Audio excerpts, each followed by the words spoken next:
Hello everyone, আসসালামু আলাইকুম। টেকবক্স channel থেকে স্বাগতম। রয়েছে আমি আমিন। সো ভিউয়ার্স, এটা আমার ফার্স্ট ভিডিও।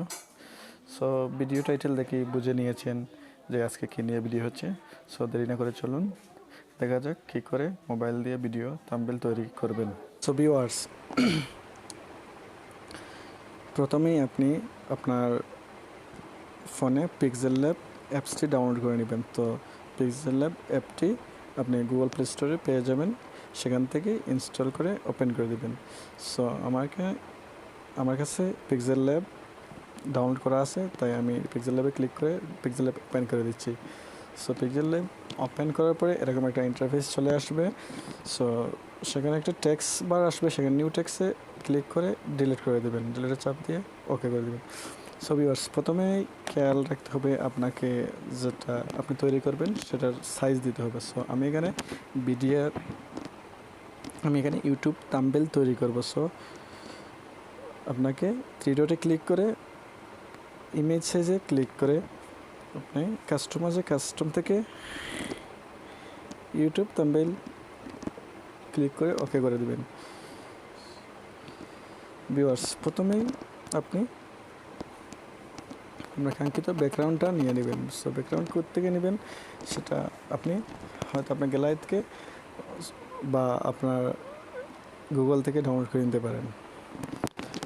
সো আমি আমার গ্যালারিতে চলে গেলাম, গ্যালারিতে গিয়ে আমার ব্যাকগ্রাউন্ড যেখানে রাখছি সেখান থেকে ব্যাকগ্রাউন্ডটা ক্লিক করে ব্যাকগ্রাউন্ডটা নিয়ে আসলাম। সো এখানে ক্রপ করতে পারবেন ব্যাকগ্রাউন্ডটা ক্রপ। সো আমি ক্রপ করবো না, যেহেতু ব্যাকগ্রাউন্ড সব ঠিকঠাক আছে, সব ক্রপ করবো না। এখানে সঠিক মার্ক দিয়ে ওকে করে দিলাম। সো ভিউয়ার্স, এখন আপনাকে এটা অ্যাডজাস্ট করে নিতে হবে।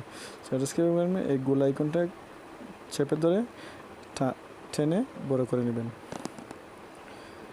এখন আপনি ব্যাকগ্রাউন্ডটি লেয়ারে গিয়ে লক করে দেবেন। একটা ছবি আনতে হবে, ছবিটা হতে হবে অবশ্যই ব্যাকগ্রাউন্ড ছাড়া। তো ব্যাকগ্রাউন্ড কীভাবে রিমুভ করবেন সেটা দেখাবো। আপনি গুগলে চলে যাবেন, গুগলে গিয়ে টাইপ করবেন remove.pg। remove.pg-তে ক্লিক করার পরে এখানে এরকম একটা ইন্টারফেস চলে আসবে, সেখানে রিমুভ ইমেজ ব্যাকগ্রাউন্ডে ক্লিক করে করবেন। সো এরকম ইন্টারফেস আসার পরে আপনাকে আপলোডিং ইমেজে ক্লিক করতে হবে। আপলোডিং ইমেজে ক্লিক করার পরে আপনি আপনার কাঙ্ক্ষিত ফটোটি আপলোড করে দিবেন। সো আমি ফটোটি ক্লিক করে নিলাম। সো আপলোড করে নেবেন। এভাবে আপলোডিং দেখাবে, আপনাকে একটু অপেক্ষা করতে হবে। সো ভিউয়ার্স, আমাদের ব্যাকগ্রাউন্ডটি রিমুভ হয়ে যাচ্ছে। সো ব্যাকগ্রাউন্ডটি রিমুভ হওয়ার পরে এরকম একটা ব্যাকগ্রাউন্ড ছাড়া ছবি আপনাদের সামনে চলে আসবে। সো সেখান থেকে ছবিটা ডাউনলোড করে নেবেন, ফোনে ডাউনলোড করে নেবেন। সো ডাউনলোড হওয়ার পরে আপনি আবার চলে যাবেন আমাদের PixelLab অ্যাপের মধ্যে, সেখানে গিয়ে প্লাস আইকনে ক্লিক করবেন, সেখানে ফ্রম গ্যালারিতে চলে যাবেন। ফ্রম গ্যালারিতে আপনার যে ফটোটি আপনি ব্যাকগ্রাউন্ড রিমুভ করছেন সেটা সিলেক্ট করবেন। সো আমি এই ফটোটাই ব্যাকগ্রাউন্ড রিমুভ করছিলাম, সেটা সিলেক্ট করে দিলাম। সেখানে আপনি অ্যাডজাস্টমেন্ট করে নিতে পারবেন, আমার অ্যাডজাস্টমেন্ট লাগবে না, ছবিটি ঠিক আছে, তাই আমি অ্যাডজাস্টমেন্ট করলাম না। তো ঠিক মার্কে ক্লিক করে দিবেন। সো আমি এখানে এটা ছোটো বড়ো করে অ্যাডজাস্ট করে নিব। সো বসিয়ে দিলাম, অ্যাডজাস্ট হয়ে গেল। সো আমি আমার ফটোটি লক করে দিলাম, তাদের নড়াচড়া করে। আপনারা না চাইলে লক নাও করতে পারেন। সো ভিউয়ার্স, এখন আমি এখানে লিখব। সো লিখতে হলে আপনাকে প্লাস আইকনে ক্লিক করে টেক্সটে বাটনে চাপ দিবেন, দেওয়ার পরে এখানে একটা ইন্টারফেস চলে আসবে। সো নিউ টেক্সটে ডাবল ক্লিক করে আপনার কাঙ্ক্ষিত টেক্সটটি দিয়ে দিবেন। সো আমি এখানে লিখব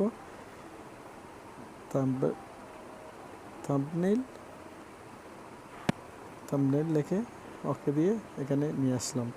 সো এটাকে এখানে বড় করতে পারেন আপনি এই আইকনে ক্লিক করে, এখানে সাইজ আছে, সাইজে ছোটো বড় করতে পারেন। সো আমি এখানে এটা এভাবেই সেট করে দিলাম। এখন আমি এটা ফ্রন্ট চেঞ্জ করবো, ফ্রন্ট চেঞ্জ করলে ফ্রন্টে চলে যাবেন।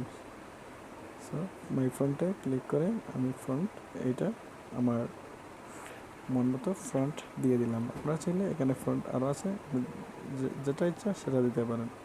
সো আমি মাই ফোন থেকে আমার এই ফোনটা ভালো লাগছে, আমি এইটা সিলেক্ট করে দিলাম। সো ভিউয়ার্স এখানে আমি সাইজ ছোটো করে নিব। ভিউয়ার্স তারপরে আমি এখানে আর একটা টেক্সট, আমি টেক্সটে প্লাস এখানে ক্লিক করে টেক্সট নিয়ে আসলাম। সো নিউ টেক্সটে ডাবল ক্লিক করে আমি এখানে লিখে নিব যে মোবাইল দিয়ে। সো এখানে ওকে বাটনে ক্লিক করে মোবাইল দিয়ে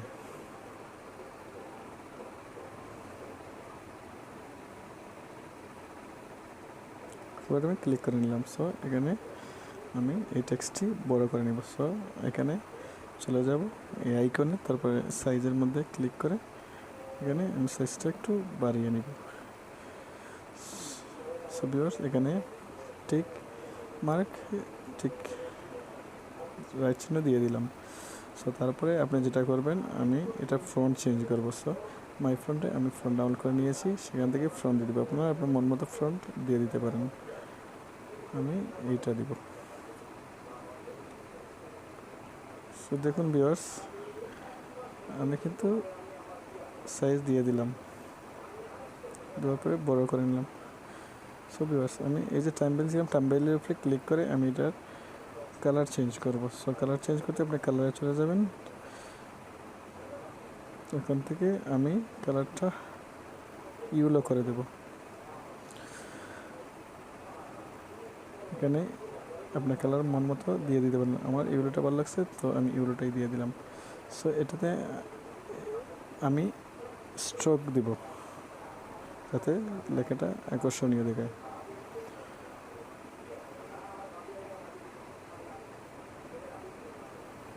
আপনার মন মতো যে কোনো স্ট্রোক দেবেন, আমি ব্ল্যাকটাই দিব, দিয়ে সঠিক মার্কে ক্লিক করে দিলাম। এখন যেটা করবেন, আপনি চাইলে এটাকে শ্যাডো এফেক্ট দিতে পারবেন। সো আমি একটা শ্যাডো এফেক্ট ডাউনলোড করে নিয়েছিলাম, সেটা আমি এখানে দেব। প্লাস এখানে ক্লিক করে ফ্রম গ্যালারিতে চলে যাব। ফ্রম গ্যালারিতে গিয়ে আমার শ্যাডো এফেক্টটি আমি দেখিয়ে দিব। একটা শ্যাডো এফেক্ট রাইট মার্কে দিয়ে এখানে এটা আমি ঘুরিয়ে নিব। এখানে ক্লিক করে এখানে বসিয়ে দিব। সো ভিউয়ার্স লক্ষ্য করুন যে শ্যাডো এফেক্টের নিচে আমার টেক্সটটি চলে গেছে। সো আমি টেক্সটটি কীভাবে শ্যাডো এফেক্টের উপরে রাখবো। সো আপনি লেয়ারে চলে যাবেন, লেয়ারে চলে যাওয়ার পরে আপনার মোবাইল দিয়ে শ্যাডো এফেক্টের এখানে ডট ডট দেওয়া আছে, সেখানে ক্লিক করবেন। এটা শ্যাডো এফেক্টের উপরে তুলে নেবেন। সো ভিউয়ার্স দেখুন লেখাটি এখন শ্যাডো এফেক্টের উপরে চলে আসলো। সো ভিউয়ার্স এতটুকুই। আপনারা চাইলে আপনার মন মতো কাস্টমাইজ অনেক রকম সিনেমাটিক থাম্বনেল তৈরি করতে পারবেন। সো মন মতো ইচ্ছে মতো তৈরি করে নিতে পারবেন। সো আমার থাম্বনেল এখানেই শেষ। সো থাম্বনেল শেষ হওয়ার পরে আপনি এক্সপোর্ট ইমেজে গিয়ে ডাউনলোড করে নেবেন। সেখানে সাইজ দেওয়া আছে, আপনাকে জিপিইজি ক্লিক করে সেভ গ্যালারিতে দিয়ে দিবেন। আমার কিন্তু থাম্বনেল বানানো শেষ। আমি আমার থাম্বনেলটা দেখুন ভিউয়ার্স আমি আমার গ্যালারিতে চলে গেলাম। এরকম থাম্বনেলটা আমি তৈরি করছি, আপনারা আপনার মন মতো তৈরি করতে পারেন। সো ভিউয়ার্স প্রথমেই বলে নিচ্ছি আমি ইউটিউবে একদম নতুন। সো আপনাদের ট্রাই করব, ভালো কিছু শেখানোর চেষ্টা করব। আপনারা সাপোর্ট করবেন, সাবস্ক্রাইব করবেন, লাইক করবেন, বেল আইকন বাটনে ক্লিক করে দিয়ে রাখবেন। সো ভিউয়ার্স আবারও বলে নিচ্ছি আমি নতুন, সো আমাকে সাপোর্ট করবেন। ভিউয়ার্স আজ এখানেই শেষ। সো ভিউয়ার্স আসসালামু আলাইকুম, সবাই ভালো থাকবেন, সুস্থ থাকবেন।